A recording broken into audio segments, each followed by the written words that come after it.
Gopijana Vallabha Girivaradhari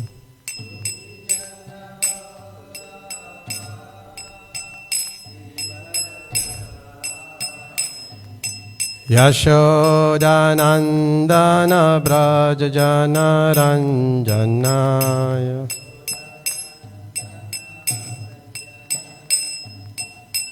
Jamuna Tira Vanachari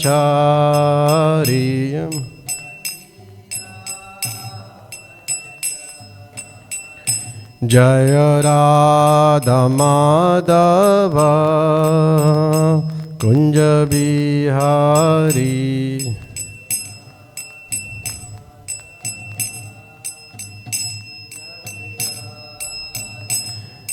Gopijana Vallabha Girivaradhari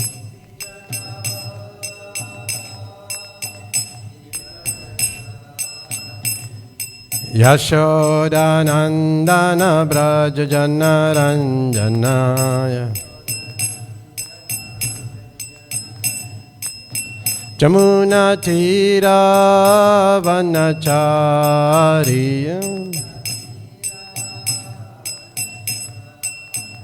Jaya Radha Madhava Kunja Bihari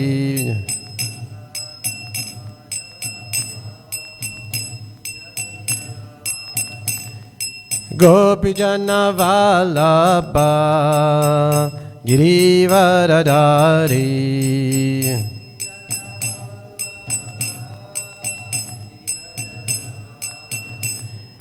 Yashodanandana Brajajana Ranjanaya Jamuna Tira Vanachari Jaya Radha Madhava Kunja Bihari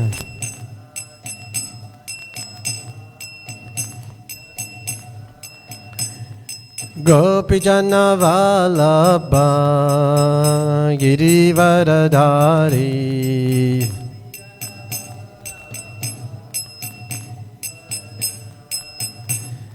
Yashodanandana Brajajana Ranjana Jamuna Tira Vanachari Yamuna Tira Vanachari Yamuna Tira Vanachari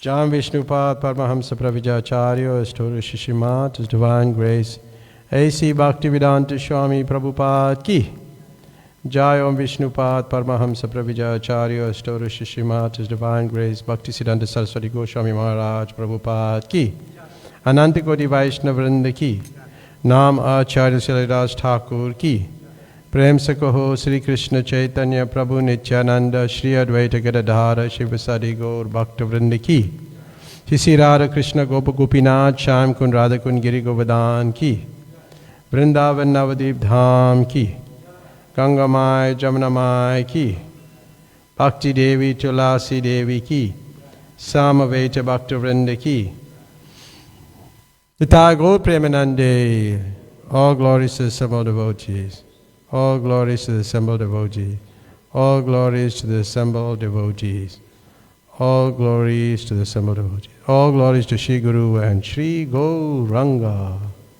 all glories to Srila Prabhupada. Srila Prabhupada Ki. Hare Krishna. Om Namo Bhagavate Vasudevaya.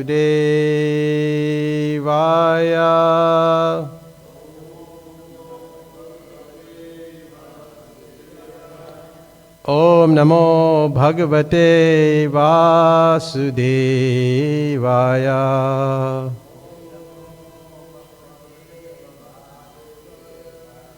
Om Namo Bhagavate Vasudevaya.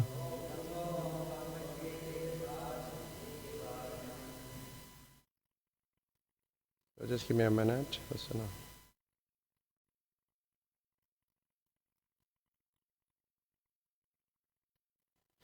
So we're reading from the 4th canto, chapter 22, text number 56.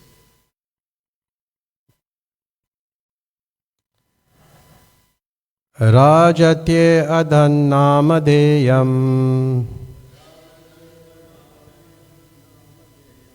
Soma Raja Ivapara Suryavad Visrajan Grinnan Pratapamscha Bhuvo Vashu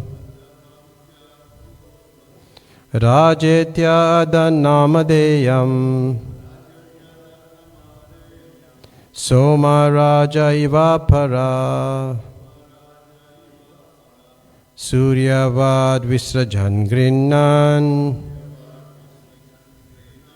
Pratapamscha Bhuvo Vashu Rajetya Adanamadeyam Soma Raja Ivapara Suryavad Visajan Grinnan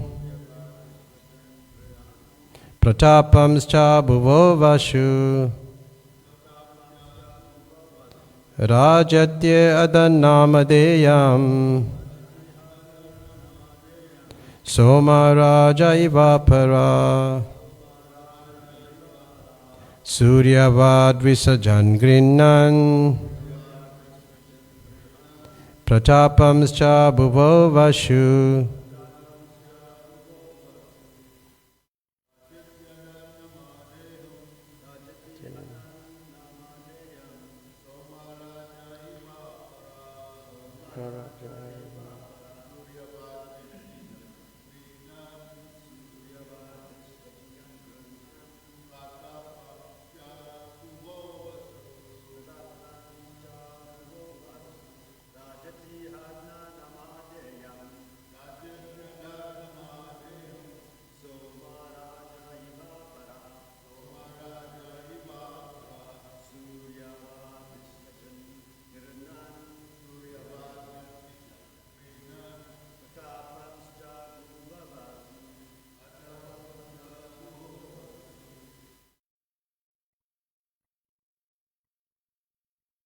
Just 1 minute, I just have to open my computer, shut down, yeah.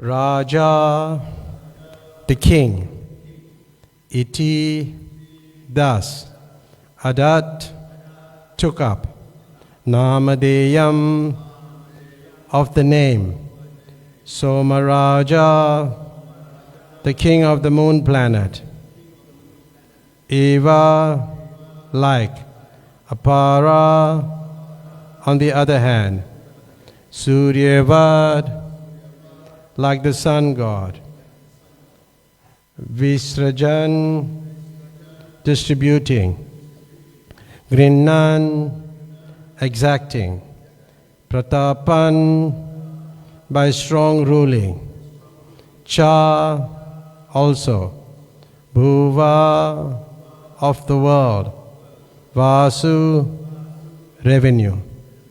Translation. Maharaj Prithu became as celebrated a king as Somaraja, the king of the moon.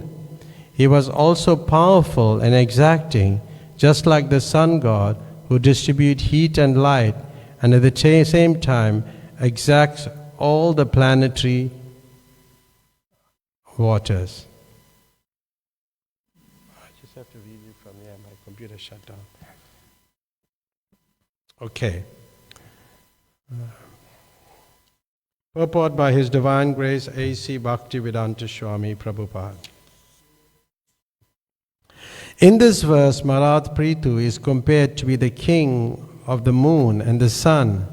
The king of the moon and the king of the sun serve as examples of how the Lord desires the universe to be ruled. The suns distribute heat and light and at the same time extracts water from all planets. The moon is very pleasing at night.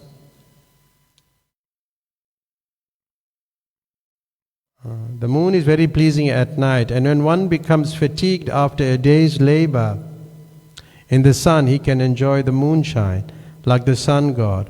Prithu Maharaj distributed his heat and light to give protection to his kingdom. For without heat and light, no one can exist. Similarly, Prithu Maharaj exacted taxes, and having such strong orders to the citizens and government that no one had the power to disobey him. On the other hand, he pleased everyone, just like the moonshine. Both the sun and the moon have particular influences by which they maintain order in the universe, and modern scientists and philosophers should become familiar with the Supreme Lord's perfect plan for universal maintenance. So, this is a very wonderful purport, a short purport given by Prabhupada, and we will try to analyze or go through the purport step by step, and if you have any questions you could ask as you wish. On the verse again. Translation: Maharaj Prithu became as celebrated a king as Somaraja, the king of the moon. He was powerful and exacting, just like the sun god, who distributes heat and light, and at the same time exacts all the planetary waters. So in this verse, Maharaj Prithu is compared to the kings of the moon and the sun. The explanation given, it's like two celestial deities, the moon god, which is Somaraja, and sun god, which is Surya. Why? Because he embodies the best qualities of both. And this actually sets the stage for understanding an ideal ruler according to Vedic standards. An ideal ruler. And the king of the moon and the king of the sun, here in this purport, serves as examples of how the Lord desires the universe to be ruled. There are celestial rulers, and some people may just take it as, poetic metaphors. But no, this cosmic management is controlled, it's under the direction of the Supreme Lord. Everything is working under the direction of the Supreme Lord and by supreme arrangement. And the Supreme Lord, He used these personalities to demonstrate His own will. Just like King Prithu. And how rulership should blend with nourishment and discipline, gentleness and strength. All these have to be applied in leadership. Discipline, greatness, and strength. It's not that we just leave everything, everybody to do their own thing. It's not like that. Maybe I'll give you one example.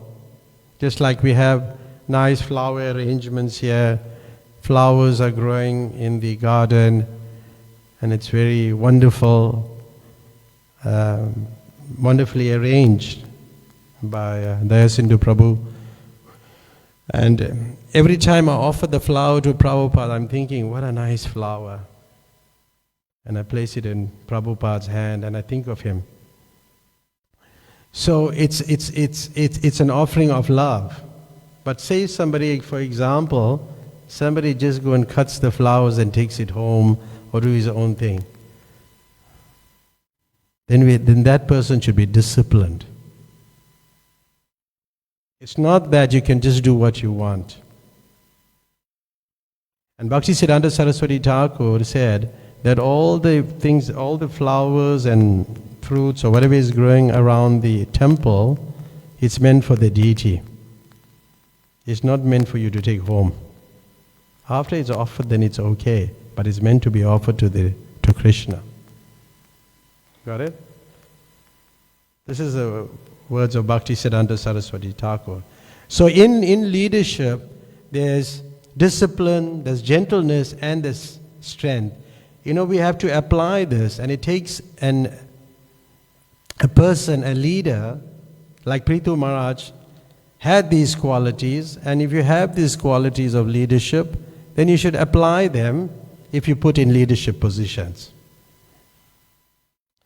The next point is that the sun distributes heat and light, and at the same time extract water from all the planets.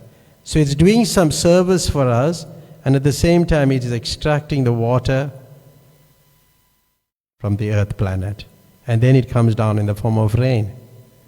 So the sun gives life to us also, and the moon is also important.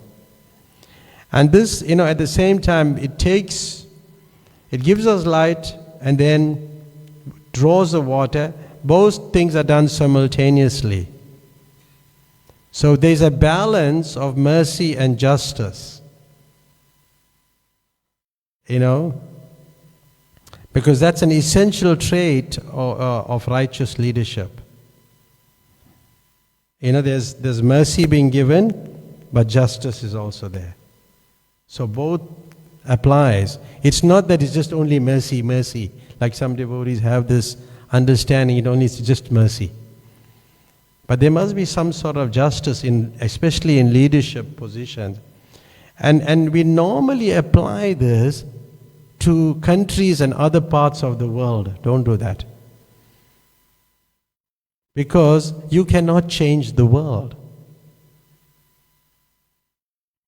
Get it? Can you change the world with what's going on in terms of leadership? This world is fragmented by different leaders or different thought processes and doing different things. So when we're reading this, who do we apply this? To those people or to us? Who should we apply it to? You should apply it to us. It's meant for us. Because we're not preaching to them. And they're not reading the Bhagavatam either. So it applies to us. So the next point Prabhupada makes in the purport point, the moon is very pleasing at night. And moon is it has a very cooling effect. And after, like a day's labor, it says, in the sun, because in India it's very hot, then you can enjoy the moonshine. Especially on the first night of Kartik Sharad Purnim, if you're in Vrindavan, you'll see how bright the moon is. Extremely bright, but very cooling, very soothing effect. And that the moon, soothes and comforts and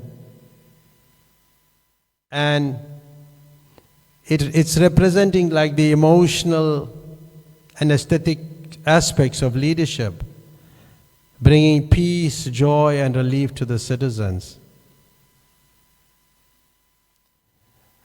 So again in the purport, like the sun god Prithu Maharaj distributed his heat and light and to give protection to his kingdom, for without heat and light, no one can exist. So Prithu Maharaj, he governed with vigor and strength, lots of strength. And that's how the kingdom was flourishing. Because leadership It's an active engagement. It's not just like passively you're sitting and doing nothing. It's an active engagement, and Krishna consciousness, pure devotional service, is active. There's action. There's activity. And Prithu Maharaj was taking taxes, but those taxes were used for the benefit of the citizens. And it's important for us to utilize taxes very efficiently. But then how does it apply to us? Because we also get money. We collect money from people and we utilize it in the service of Krishna. But the king, when he gets money, he utilizes it in the service of all people. And if you cheat the state for taxation or cheat the state for taxes, it's a serious offense. Both, in the country and for a devotee, for everybody, they'll get some hellish punishment or they'll get some punishment for it. Serious punishment. And you may not be aware of that. And I mentioned it the other day that yes, it's more dangerous to cheat the state than to cheat a Brahmana. A Brahmana's property, you can say don't touch it, but it's worse. It's quite an interesting point to note. So therefore, we don't cheat the state. I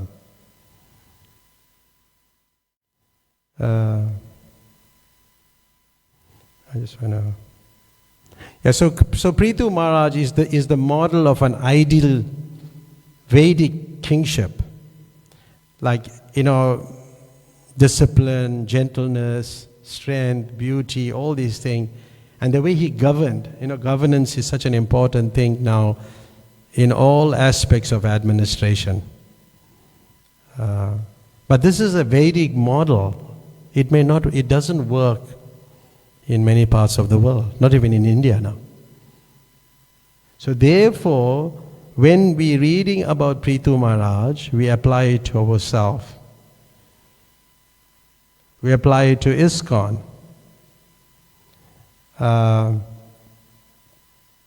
It's like, the temples are the embassies of the spiritual world. The temples and all other centers where Krishna is worshipped, those become the embassies. Just like, if somebody take shelter in the American embassy, the South African law doesn't apply to them. Get it? The South African law doesn't apply to them. So when we take shelter of Krishna, then we're in the spiritual realm. So these embassies have to be protected by good leadership, good management. There's a difference between a manager and a leader. A leader, Sisi Raghunath ki, a leader is responsible for giving inspiration. Anybody can manage. Anybody can manage things. You can employ people to manage. But you cannot employ an inspirationalist, a person who's got inspiration, because it comes out of love and affection and surrender to Krishna, where he voluntarily gives this. So, in Bhagavad Gita, we hear about leadership. That verse 321, what's it, Jai? Yajadatari Shreshas Tacha Devitarajana Sapramatam Kurute Lokastara Novartate. Whatever action great man perform, common men follow, and whatever standard is set by exemplary acts, all the world pursues. So this is relevant, to Prithu Maharaj, because he set the standard, how one should behave, how he balanced justice and mercy, discipline among citizens. So this is Prithu Maharaj. And he, and that verse 413 of Gita, Chaturvarna Maya Shishtam, talking about the Varnashram system, how they divide society. So that could be done previously, but now you cannot do these things. Because we are just doing the needful. Whatever is meant to be done, we just have to do. But people have certain abilities and acumen to do certain things. So in the Vedic system that was applied, but you can still apply certain principles. Like if somebody is good at something, then okay, you can do that. So he also feels inspired. So the king, Prithu, he protected and upheld that Varnashram system. Because why? That's the Lord's social system. And by doing these prescribed duties, there was like a sort of harmony. So we can also look at our own institutions or our own spiritual institutions, and we can utilize people according to their acumen to bring about inspiration.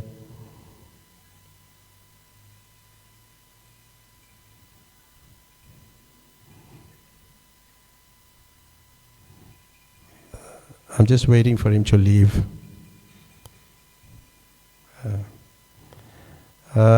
Yes. Because by performing your duty, one worships the Supreme Lord just by doing his duty. Because, see, like Prithu Maharaj was engaged in like kind of collecting taxes and mundane, it'll appear like mundane administration. Like, somebody doing some administrative task. But it's not like that. It is an act of devotional service. Because he's a responsible person. And the leader always have divine qualities. There's, there's purity of heart, there's charity, there's self-control, like described in the 16th chapter of Bhagavad Gita 1-3. You can read that, non-violence, truthfulness. So like this, different things can be said. And in the Bhagavatam, Maharaj Prithu's history is described in the Srimad Bhagavatam, especially the 15th chapter to the 23rd chapter. There are highlights of his birth. He was born from the churning of the body of the evil king Vena, and he was a Shakshraveta avatar, and he was meant to restore righteous rule. And then he engaged in milking the earth, which we'll talk about a little later. Oh yeah, maybe we could just speak about it now. We may not have time. So the earth, it's very interesting, and this is important qualities of a leader, which Maharaj Prithu demonstrates, is that he chastised Mother Earth. Why did he chastise her? Because she was withholding the resources. Because the citizens were doing the sacrifices, but she was still withholding the resources.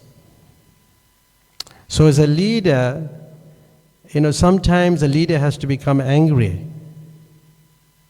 And you find that Maharaj Prithu, he became angry in this situation. Because what is it? The king, he discovers the real cause. Somebody who's an ideal character, he observes. And listen to this very carefully. Because the people were not at fault. They were dutiful. But the earth herself was not producing food. That's the observation. And the conclusion is the earth was not producing the food. So what did the leader do? And this is the lesson. A good leader, he investigates the root cause of a problem rather than blaming his subordinates. Because somebody brings something to you, and you say, no, hey, well, this person is mental, this person is like this person like that. But you have to investigate the root cause of the problem. We can learn from Maharaj Prithu these leadership skills. Because Mother Earth has the potential to feed everyone, but only when the right conditions are met. So Prithu Maharaj, being a proactive leader, he didn't delay or deflect the responsibility, because sometimes when you bring things up, it must be, you must be decisive and you must take some action. But he didn't deflect it, say, okay, just leave it.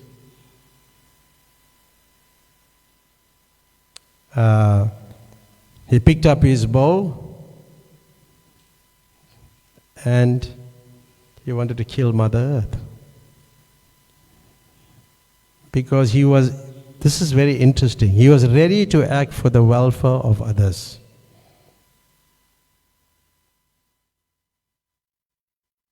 That's what it was. And he wanted to chastise Mother Earth. So we can learn good leadership skills from Maharaj Prithu.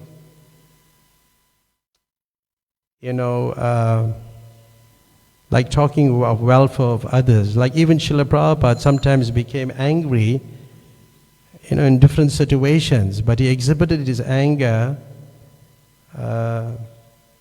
when it was necessary.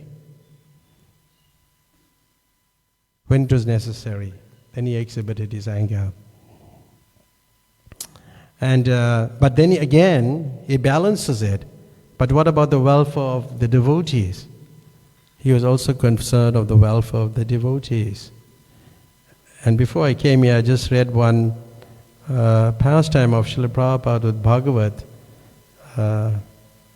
Prabhu, who was, there was a Guru Puja going on. And in this Guru Puja, there were like hundreds of devotees. And Prabhupada was being worshipped. And he noticed that something was wrong with his foot. So Prabhupada, amongst all this worship, called him and asked him what was wrong. And he said, no, he cut his foot. And Prabhupada asked him, did you go to the doctor? Are you attending to it? He's asking him different questions.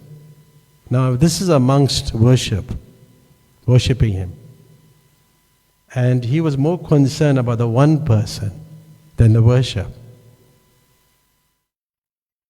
Because the devotee is very important. And then he said, if you need any help, I'm here to give you that assistance.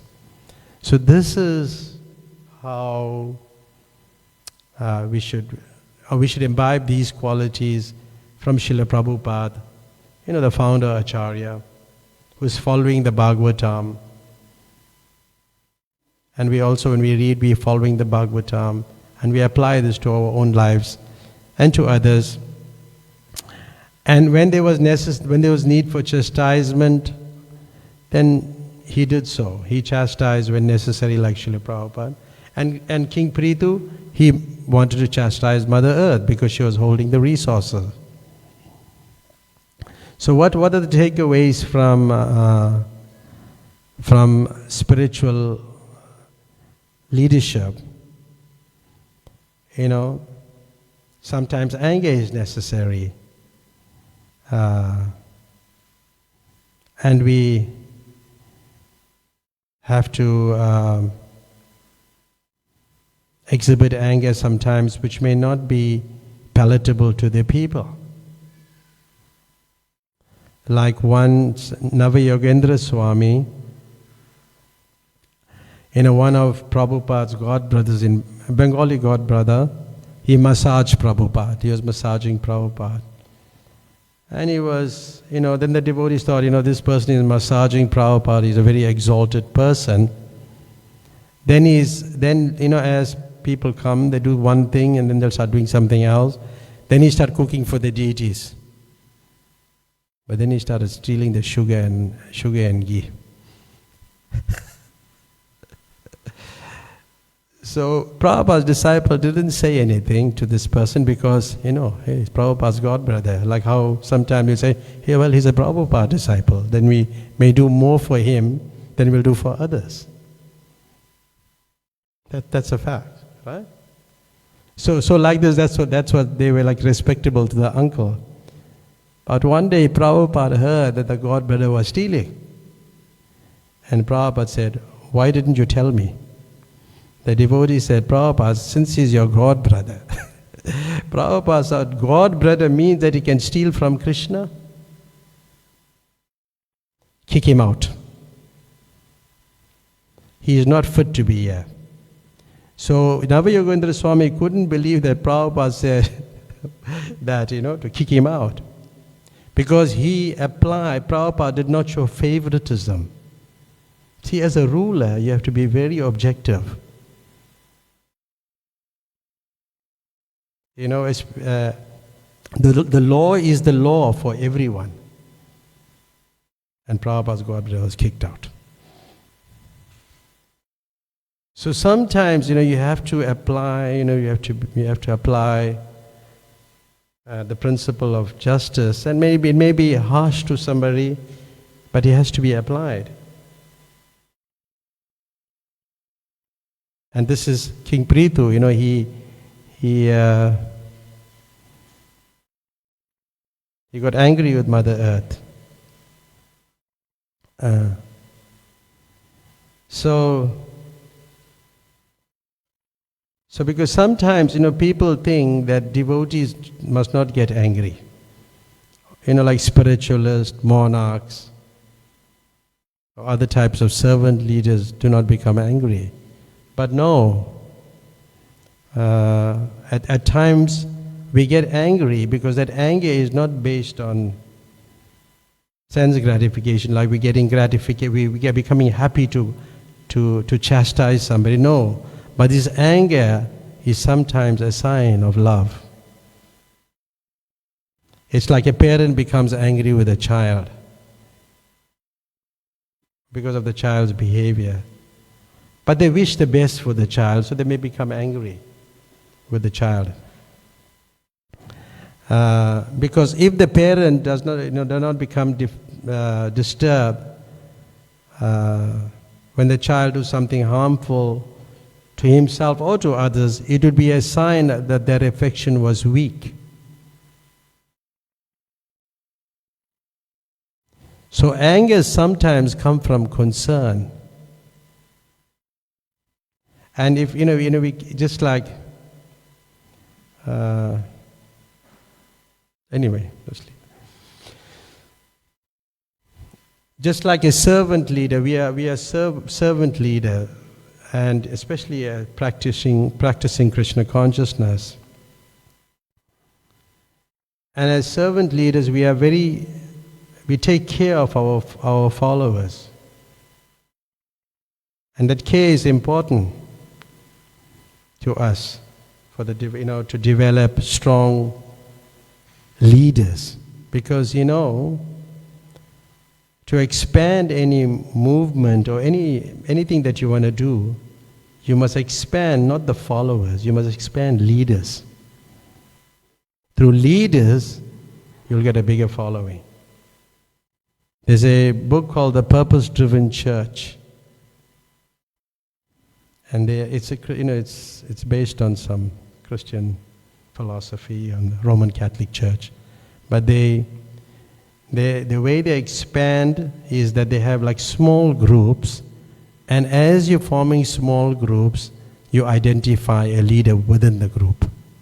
It's the principle of like Bhakti Vriksha. So as soon as you identify the leader, then he starts leading. So you have many leaders and you'll have many followers.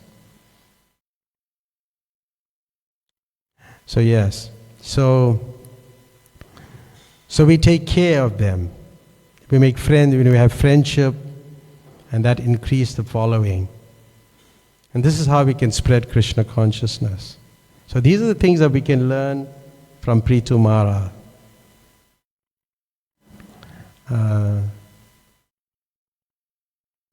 See, like King Prithu, he became angry because his citizens were starving.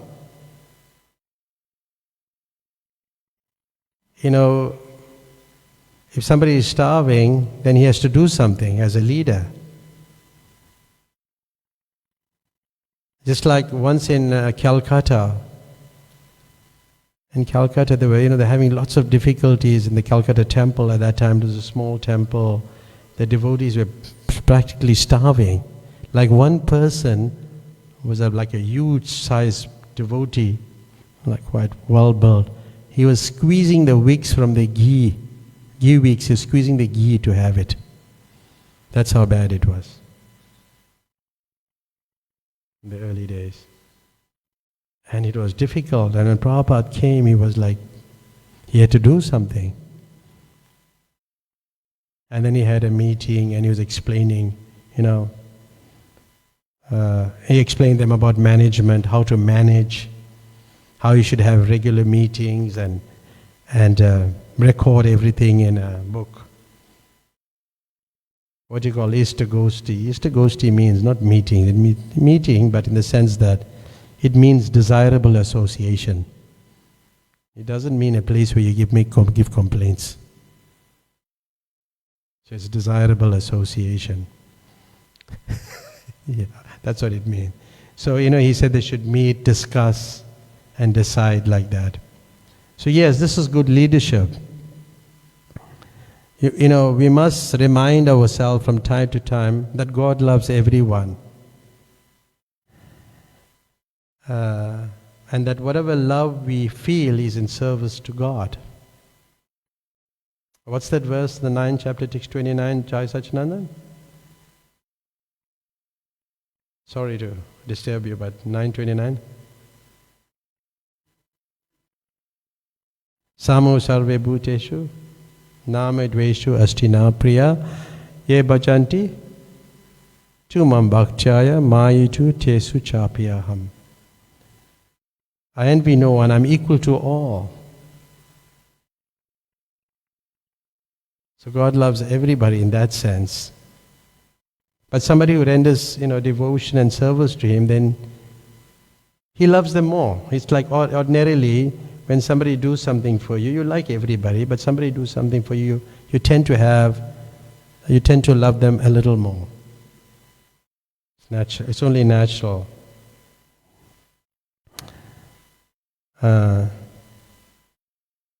So when Maharaj Prithu realized that, Earth was the culprit, the citizens were starving, he directed his anger towards her.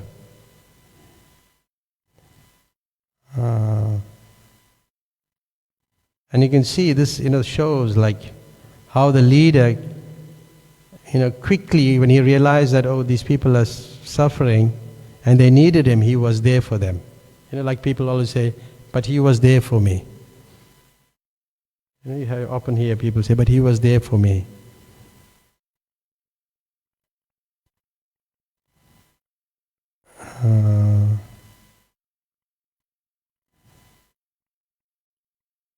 There's something else that I wanted to do. I don't have much time. There's so much we could speak on the subject matter.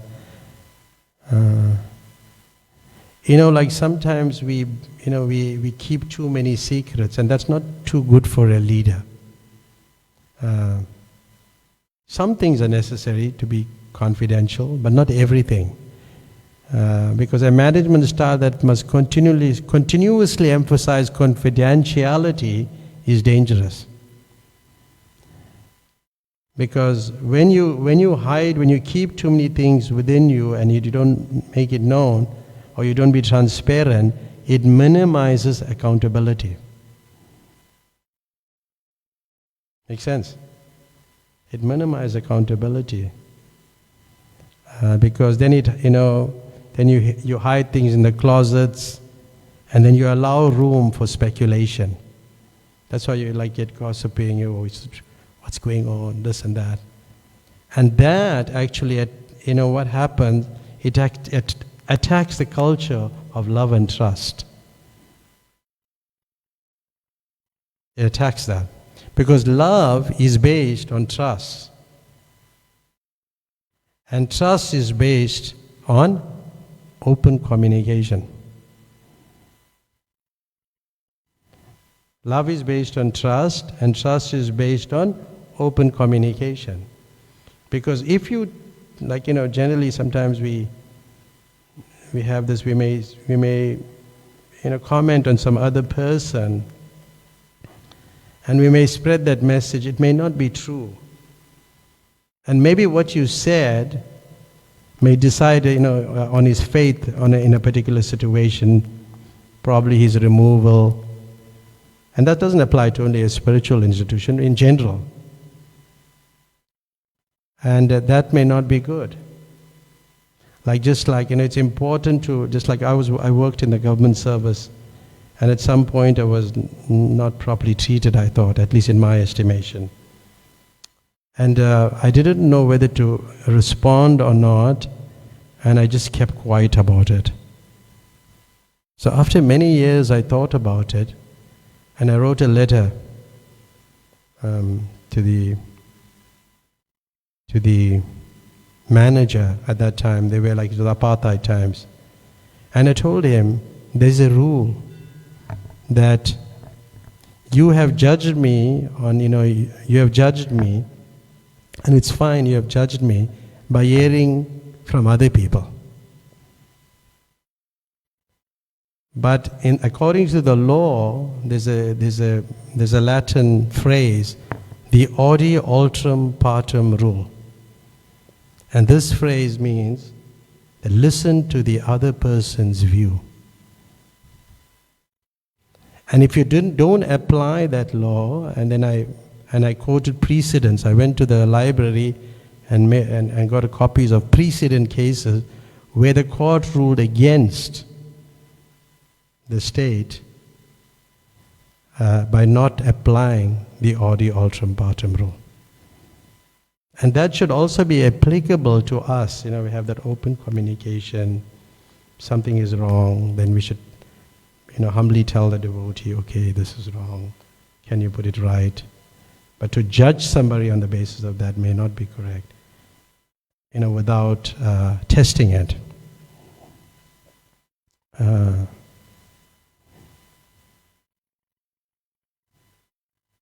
Then, like saintly persons are everybody's well-wisher. Like Srila Prabhupada always signed off. How did he sign off? Your ever well-wisher. Your ever well-wisher. And one day, I think it was in 2002, I was in Vrindavan, and there was a devotee, his name was Gagamuni. And he said, and he was saying, he was just talking on this, your ever well-wisher. And he broke down crying, because he felt that Prabhupada loved the people so much that he wished everybody well. He wished everybody well. So yes, there was another point that I thought that I will just speak on one more point and then we'll stop. There's so many things on leadership.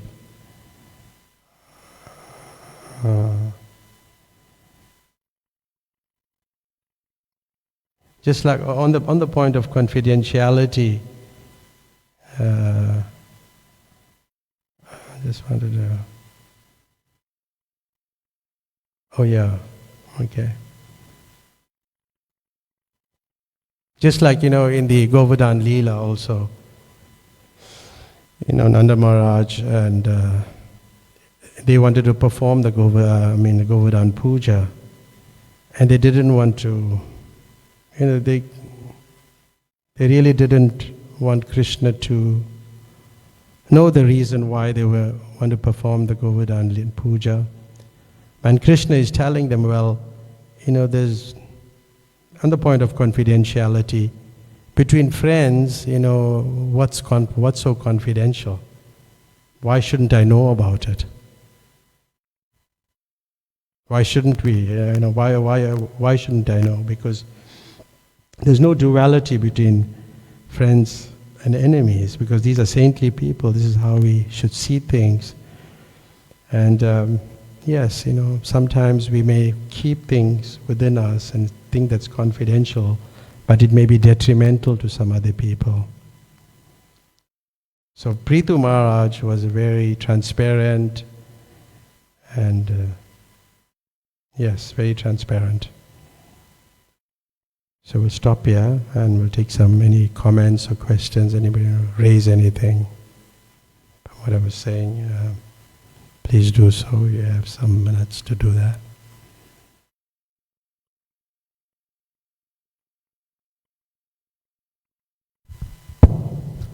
Hare Krishna. Just a note. Prior to Krishna, the puja for harvesting and rain was called Indra Puja. Krishna corrected it, said it comes from me, not from Indra. Consequently, Indra learned a lesson. Also, if you note, you mentioned about kings. Kings were chosen by hierarchy under the guidance of Brahmins, and not ever democracy. So just a note. Hare Krishna. Yes. Yeah, the Brahmanas were responsible, Well, you can see from Prithu Maharaj was installed by the Brahmanas. So, yeah, because the brain class gives direction. So that's what's lacking in society nowadays. Yes. Anything else? Anybody else?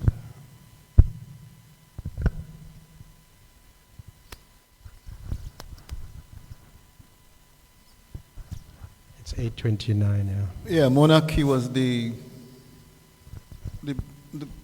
coming from the Vedic culture, monarchy, and even just over 500 years, there was kings and queens, but slowly we see in the last 200 years that's the kings and queens. They are just figureheads. They have no real power. The power is more from a socialist democratic convention, and therefore we see because kings, the Vedic times were actually anointed by God. They were ordained by God, and they were Raja Rishis, very saintly kings, compared to leaders today, just elected by the people, for the people, and therefore we get so much corruption, and Sudras are becoming leaders, the king taking the position of kings. Another point you're saying about well-wishers, that cue is taken from Bhagavad Gita, Suridam Sarva Bhutana. Krishna is saying, I'm the well-wishing friend of all living entities. So devotees, they are the well-wishers, they are the welfare workers, the Sanskrit. One of the 26 qualities of Vaishnava is that he's a welfare worker. He works for the welfare of the people.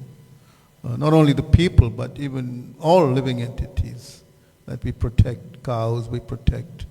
We don't unnecessarily kill animals and eat them. We more show respect to them. Vidya Vanaya Sampane. We see in all living entities the super soul is there, and the soul is there, consistent in all living entities. So this is the word is Sarvapakkaraka. Sarvapakkaraka is a welfare worker for all. That's one of the 26 qualities of a Vaishnava. Thank you. He's a real welfare worker. Yeah, you see, the thing is, you're talking about, government of the people, for the people, by the people. The thing is, Prabhupada had different views on it. And one view he said, he was speaking about Gandhi, because Gandhi wanted his own person to be elected. And Prabhupada called him that he was not clean because he got upset when his person was not elected. And Prabhupada said, because you have accepted the system of voting, so you have to accept the result also. It's not that, if that person is, even if he's a bad person, you have to accept it. Because that's the result, because that's what you accepted by votes. So it's not that it's like he totally condemned it, because that is the way they do things in the world now. It's by voting. So you have to accept that leader, even if he's bad. So Prabhupada commented on Gandhi was not clean.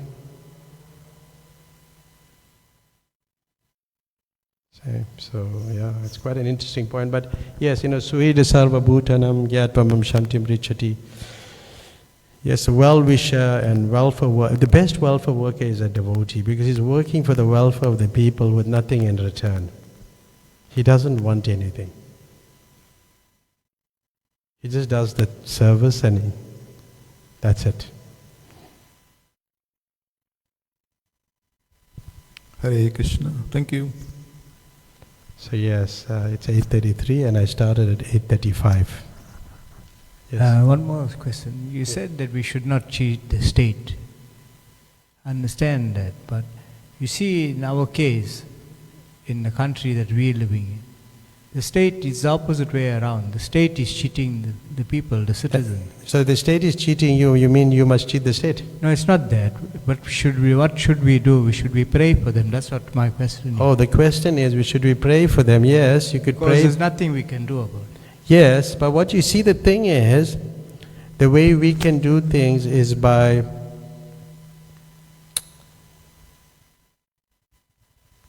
chanting Hare Krishna ourselves. We purify ourselves. So when we are purified and when we pray, to Krishna, it's not that it's going to change also, because if Prabhupada was present, he was a pure devotee. There was cheating going on in a much larger scale also, in all parts of the world. But a pure devotee can change people's consciousness. And I was always thinking how we can help the state in changing is that when we meet them, we can just be good people. And if we're good people, they'll always say, hey, it's nice to be like that Hare Krishna person. Then they'll inquire as to what make them behave in such a way. So our behavior can change them. You get it? So when they're formulating a policy, we may tell them some things. But when they're formulating a policy, they may consider some of the things that we said. And in that formulation of the policy, they may say people have to be spiritual. They may have to go to church or mosque within that policy, which they do, which the state does.